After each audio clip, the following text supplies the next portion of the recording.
Cinderella, written and created by Jenne Saunders. Once upon a time, a magical storybook opened, revealing a tale shimmering with possibility.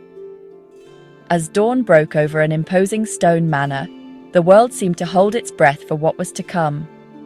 The first rays of sunlight crept across ancient stones, promising a new day. Inside, Cinderella began her day as always, scrubbing the kitchen floor until it gleamed beneath her hands. The kitchen echoed with the sound of her brush against the stone. She caught a glimpse of her own reflection in the water bucket, warped and wavering, a reminder of her hidden dreams. The image flickered, hinting at the life she longed for. With a gentle touch, Cinderella opened her cherished locket, gazing at her mother's portrait for comfort and strength. The locket glimmered softly in the morning light. A small bird fluttered to the windowsill, and Cinderella, ever kind, shared her meager bread with her feathered friend. The bird chirped gratefully, brightening her morning. Hello, my friend. I am so happy to see you. In this grand manor lived Lady Tremaine, a woman whose heart had grown as cold as marble, and her two daughters, who inherited their mother's cruelty but none of her grace.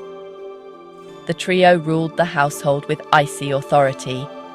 The stepsisters spent their mornings admiring themselves in ornate mirrors, lost in their own vanity.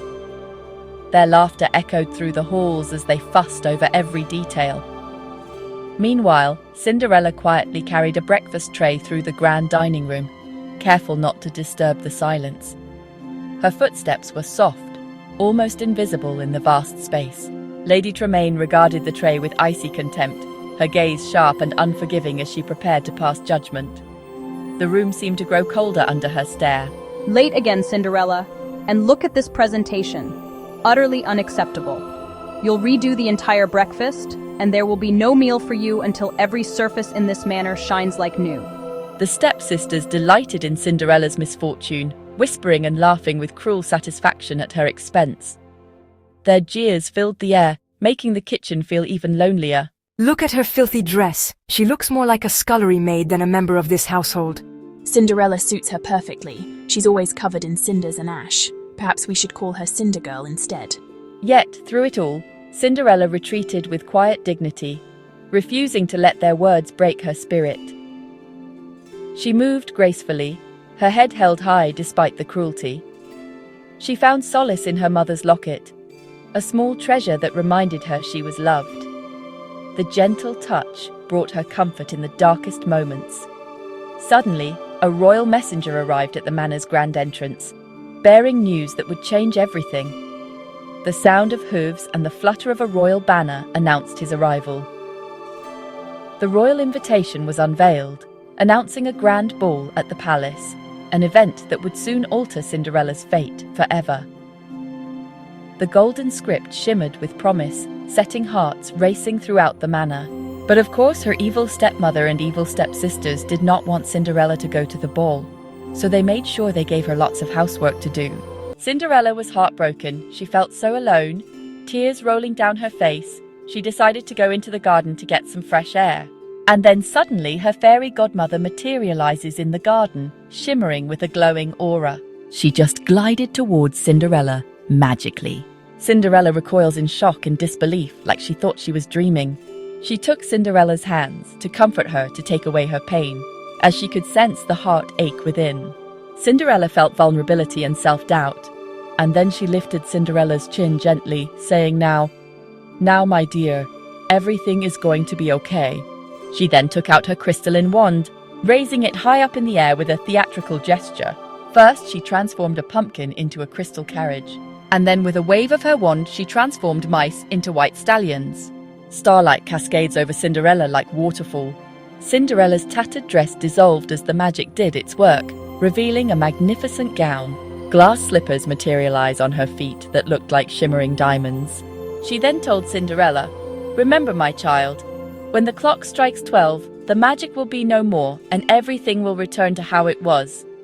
So you must leave the palace before the last stroke of midnight." Transformed, Cinderella nodded with deep gratitude. The royal palace glowed magnificently under the moonlight. As Cinderella's carriage arrived, all heads turned to see her. Cinderella ascended the grand staircase gracefully. The grand ballroom was filled with dancing nobles.